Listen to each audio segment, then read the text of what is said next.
ಬೆಳಗಾವಿನಲ್ಲಿ city Ravi ಅವರದು arrest ಆಗಿದೆ. ಲಕ್ಷ್ಮೀ ಹೆಬ್ಬಾಳ್ಕರ್ ಅವರಿಗೆ ಅವಹೇಳನ ಪ್ರೊಟೆಸ್ಟ್ ಮಾಡ್ತೀವಿ ಅಂತಿದ್ದಾರೆ ಸರ್. ಯಾರು? ಬಿಜೆಪಿ ಅಂದ್ರೆ ಒಬ್ಬ ಹೆಣ್ಮಗಳಿಗೆ ಬಹಳ ತುಚ್ಛೀಕರಣವಾಗಿ ಮಾತಾಡಿದ್ರು ಕೂಡ, ಅವಹೇಳನಕರವಾಗಿ ಮಾತಾಡಿದ್ರು ಕೂಡ ಅದಕ್ಕೆ ಸಪೋರ್ಟ್ ಮಾಡ್ತಾರ ಅವರು? ಇಲ್ಲ, ಬರೀ ಸುಮ್ಮನೆ ಆರೋಪಗಳಷ್ಟೇ. ಆರೋಪ ವಿಡಿಯೋ ರಿಲೀಸ್ ಮಾಡ್ಲಿ. ಅವ್ರು ಹೇಳ್ದದ್ ನೀನ್ ಹೇಳ್ತಾ ಇದೀಯಾ? ಹೌದು ಸರ್, ಅವ್ರು ಹೇಳಿದ್ದು. ನೀನ್ ಸಾಕ್ಷಿನಾ? ಇಲ್ಲ ಸರ್, ಅವ್ರು ಹೇಳಿದ್ದನ್ನ ಅವ್ರು ಹೇಳ್ತಾ ಹೇಳ್ದದ್ ಹೇಳ್ತಾ ಇದೀಯಾ? ಅವ್ರು ಹೇಳದ್ದು ಸುಳ್ಳು. ಹೌದು ಸರ್, ಯಾರು ತಪ್ಪು ಮಾಡಿದ್ದೀನಿ, ಲಕ್ಷ್ಮೀ ಹೆಬ್ಬಾಳ್ಕರ್ಗೆ ಅವಾಚ್ಯ ಶಬ್ದ ಬಳಸಿದ್ದೀನಿ ಅಂತ ಒಪ್ಕೋತಾರೆ? Then why was arrested? ಆಮೇಲೆ ಹೆಣ್ಮಕ್ಳು ಸಾಮಾನ್ಯವಾಗಿ ಅವ್ರ ಮೇಲೆ ಆರೋಪ ಮಾಡಿದಾಗ ಸುಳ್ಳು ಕಂಪ್ಲೇಂಟ್ ಕೊಡಲ್ಲ.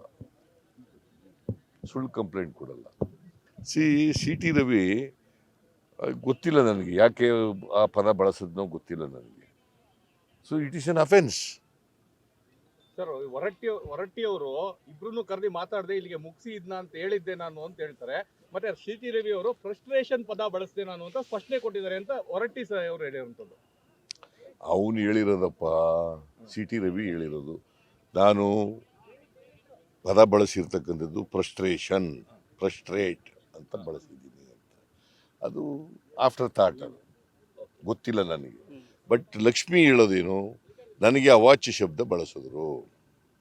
ಯಾರು ಹೇಳ್ತಾ ಇರೋದು? ಯಾರು ಬಯಸ್ಕೊಂಡಿದ್ದಾರೆ ಅವ್ರು ಹೇಳ್ತಾರೆ ಅಲ್ವಾ? ನನಗೆ ಗೊತ್ತಿಲ್ಲ. ಅಲ್ಲಿ ಬೇರೆಯವ್ರು ಕೇಳಿದಾರಲ್ಲ. ಆಮೇಲೆ ಆಡಿಯೋ ವಿಡಿಯೋ ಬಂದಿದೆಯಲ್ಲ, ಆಡಿಯೋ ವಿಡಿಯೋ ಇದೆಯಲ್ಲಪ್ಪ. ಇಲ್ಲ ಅಂತ ಹೇಳ್ತಾ ಇದ್ದಾರೆ ಸರ್. ಹೊರಟ್ಟಿ ಅವರು ವಿಡಿಯೋ ಏನೂ ಇಲ್ಲ. ಅಲ್ಲ, ಹೊರಟ್ಟಿಯವ್ರು ಇರಲಿಲ್ಲ, ಆಗ ಒಳಗಡೆ ಹೊಂಟೋಗ್ಬಿಟ್ಟಿದ್ರು. ಕೊಡಿ ಎಂದೇ ಕೊಟ್ಟಿಲ್ಲ ಯಾರು ನನಗೆ ಅಂತ ಹೊರಟ್ಟಿಯವರು ಇವತ್ತು ಹೇಳಿದ್ದಾರೆ. ಪುನಃ ನೀನು ಆ ಇವನ್ನೇ ಹೇಳದನ್ನೇ ಡಿಫೆಂಡ್ ಮಾಡ್ತೀಯಲ್ಲ ನೀನು. ಮತ್ತೆ ಅವ್ರು ಹೇಳದನ್ನೇ ಹೊರಟ್ಟಿ ವಾಸ್ ನಾಟ್ ದೇರ್. ಗೊತ್ತಾಯ್ತಾ? ಆಡಿಯೋ ವಿಡಿಯೋ ಇದೆಯೋ ಗೊತ್ತಿಲ್ಲ ನನಗೆ. ಇದೆ ಅಂತ ಹೇಳ್ತಾರೆ. ಆಡಿಯೋ ವಿಡಿಯೋನಲ್ಲಿ ಇದೆ ಅಂತ, ಅದು ಅವ್ರು ಆ ಥರ ಹೇಳಿರ್ತಕ್ಕಂಥದ್ದು ಸತ್ಯ ಅಂತ ಹೇಳ್ತಾರೆ. ಅವಾಚ್ಯ ಪದ ಬಳಸಿರ್ತಕ್ಕಂಥದ್ದು ಸತ್ಯ ಅಂತ ಹೇಳ್ತಾ ಇದ್ದಾರೆ. ನನ್ಗೇನಾರಾದ್ರೆ ಸರ್ಕಾರನೇ ಹೊಣೆ ಅಂತ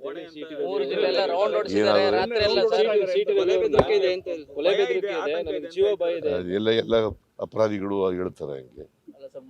ಹಾಗಾದ್ರೆ ಪ್ರಾಸಿಕ್ಯೂಟ್ ಮಾಡಂಗೇ ಇಲ್ಲ ಯಾರನ್ನೂ.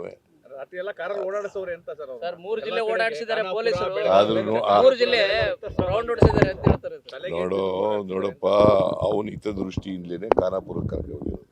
ಇಲ್ಲಿದ್ರೆ ಜನ ಗಲಾಟೆ ಮಾಡ್ತಾರೆ ಅಂತೇಳಿ, ಬೆಳಗಾಂನಲ್ಲಿದ್ರೆ ಗಲಾಟೆ ಮಾಡ್ತಾರೆ ಅಂತೇಳಿ ಖಾನಾಪುರಕ್ಕೆ.